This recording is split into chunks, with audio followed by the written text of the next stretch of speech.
Welcome back. Well, to see us out in style today, I'm delighted to introduce a success story from Jasper Wognum, CEO and co-founder of BrainCreators, entitled Getting AI Right.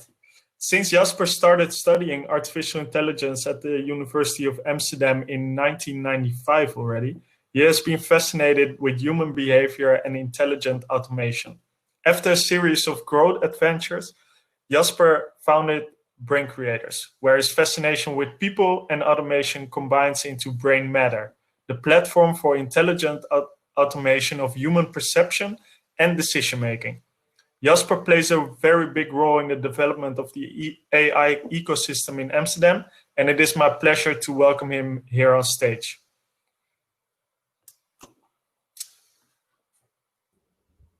There he is. Welcome, Hello. Jasper.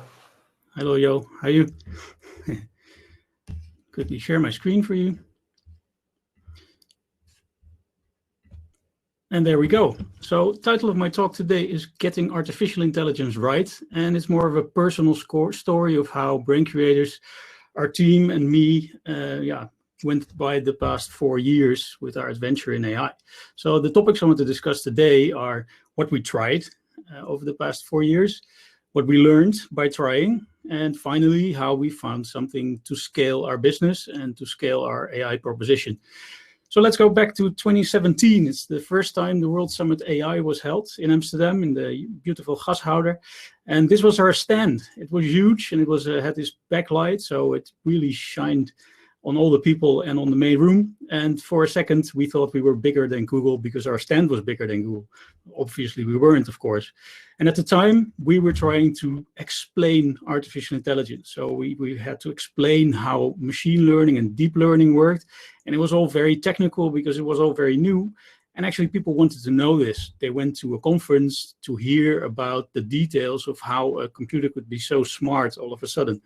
So this was a picture from literally a slide deck I used to show back at the time, and so did my colleagues, and it explained the workings of image recognition.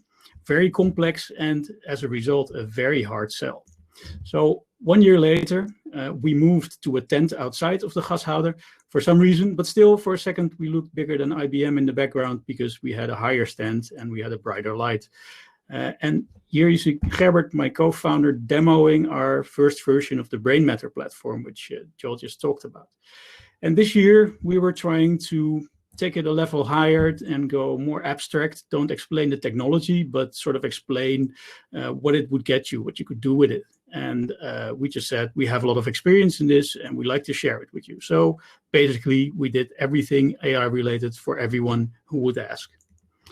This is last year. 2019, we organized a session, and this is when we moved to trying to explain the process. So we stepped away from the general benefits and doing everything for everyone, and we started looking at, okay, so suppose you're starting out with AI, what are you going to encounter? And we used to present stuff like this. So we presented the 5 steps to successfully applying AI. And you can see we touched a lot of topics, and it looked like a waterfall approach of how to start and eventually build a successful AI application. This was still not very focused, so we attracted a lot of crowds and interesting customers like Tata Steel and Vodafone Ziggo and PostNL and Hendrix Genetics. And that was all great. We had a lot of fun and we learned a lot, but yeah, it was consultancy, so it didn't really scale. So what we learned over these years is basically talking about focus. We need to focus in order to scale. And we also need a different way of explaining artificial intelligence and what we actually do, because there's such an amount of misunderstanding around the topic, and the topic can mean so many different subtopics, from natural language processing to tabular data processing to image recognition. So we looked at artificial. What does artificial mean? It's something that's not organic. It's something that we as humans produce as a machine or as a system. And it's never a natural thing, which also means we invented it. So we decide how it works. And then there's intelligence. And intelligence is whenever you have the ability to acquire some sort of knowledge or skill and apply it in practice, then you become intelligent. So artificial intelligence is basically the same as machine learning. when a machine can learn, it exhibits some sort of intelligent behavior, and it can acquire a skill and gain new knowledge. Machine learning. So that's what we're talking about. Is it the same as human intelligence, human learning? No, not really. Humans made something that is a learning algorithm, and there are many of those, and the most famous ones now are the deep learning algorithms based on neural networks, but it's not exactly what we have in our head. It's missing a couple of essential properties, and it's also lacking some special features like creativity and emotion and consciousness. So it's not the same, but this in the market, it's a perception, right? People perceive machine learning as something very similar to human learning. And then to some, it's even extra special because it can achieve more than a human can. Now, why do we want to automate this part of human behavior in the first place, or this human intelligence? And that's because there are some challenges to human knowledge and skill, or human intelligence. And first off, it's quite expensive, right? We have to go to school, to universities for years and years, and then we get a job and we basically start from scratch because we have to learn from experience. And no matter what your job is, it will involve some sort of learning on the job, learning from experience, learning skills. And that's very expensive because it takes many years and you need more of these people than you initially imagine when your company grows. Another one is it's kind of locked inside these humans' heads and brains. So meaning literally people retire at some point or they leave your company for another company. And all this experience, it could be 20, 30 years locked up in their head, disappears when they walk out. And this is very hard to scale. You can ask them to write a wiki, of course, or some reports, but it's not the same as personal experience in applying a certain skill. And last but not least, it doesn't just scale, right? You can have 5 experts, but if you start with 1, you need to educate the other 4 and make them gain their own experience before they get to the same point. So it takes a lot of time to scale human expertise.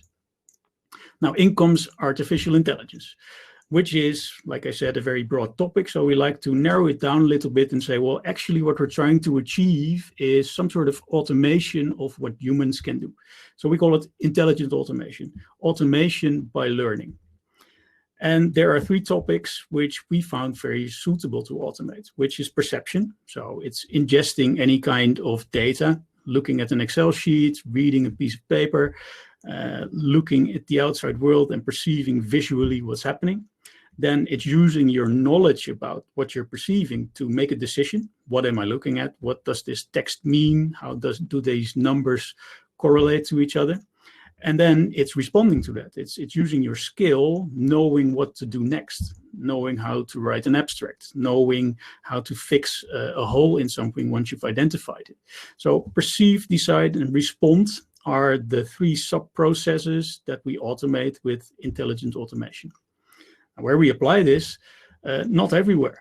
It's only applicable to repetitive tasks. When you do something that you keep doing over and over again, then it's sort of predictable what's going to happen. Once you learned this skill, you keep repeating it.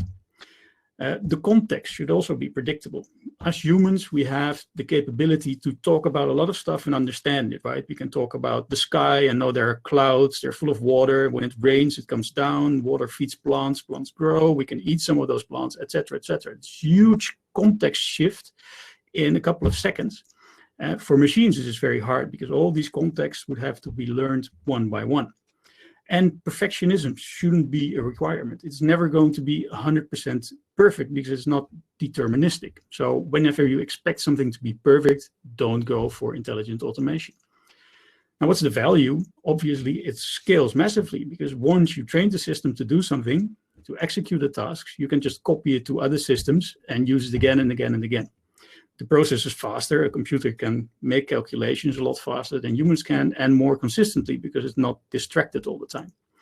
And it sort of ignites innovative solutions because you can do more stuff on top of it because it's all faster and more scalable. Now, how we finally scaled as BrainMatter and BrainCreators is by building visual inspectors. And we say, whatever your experts, no matter what kind of expert can discern, BrainMatter can learn.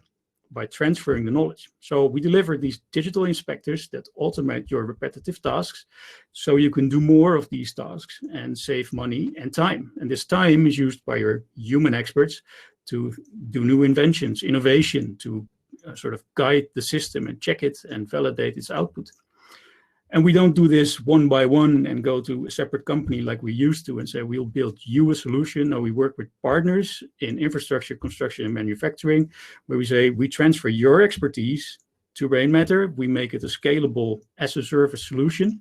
And then we go to everyone in the world who demands the same solution. So we can scale with our partners together. I think that's my 10 minutes for now. So if you want to scale with us and you think you can be a partner, you want a digital inspector, feel free to reach out to me. And also, if you want to learn more about the story, see more pictures, we have some fun ones, then let me know, and I'm happy to share with you. Joel, this is your cue. Yes, I'm coming. Technology is always lacking a little bit, but thanks, Jasper. It's great to hear about your journey, and I think it's very inspiring. Even in 10 minutes, you did a very nice job to take us through the story of BrainCreators and Brain Matter. Well, I'm sure you all agree that it's been a hugely inspiring day, and we look forward to seeing you all again at the next Inspired AI session on the 24th of November, where we will be focusing on global game changers. But for now, head over to the sessions area of the platform where you find our networking lounges open. You can use the chat on the right-hand side to start a conversation, or click the participate button to share your audio and camera to go live on screen. We can have up to 9 people on the screen at a time. Thanks again for taking part, and see you next week.